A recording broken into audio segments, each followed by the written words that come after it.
How to send photo in TikTok message on iPhone. Let's get started. Firstly, make sure you are using the latest version of your TikTok app. To check that, launch your App Store.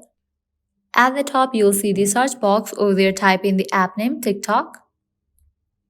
After app appears, at the right corner of the app, you'll find the option of Open or Update. If you find the option of Update, just click on it and update the app to its latest version. Once you update the app to its latest version, launch it. You will land to the For You page. Now head towards the profile of the person whom you want to send the photo. Once you land to the profile of that person, click on this message option. At the bottom, you'll see the message box, and beside that, you'll find this photo icon. Click on it. With that, your gallery will open up. Now you can select the picture that you want to send. After you are done, click on Send. It's in the process. And you can see that I have just sent the photo. So this is how you can easily send photo in TikTok message on iPhone. At the end, if you guys find this video helpful, don't forget to like, share and subscribe to our channel. Thank you.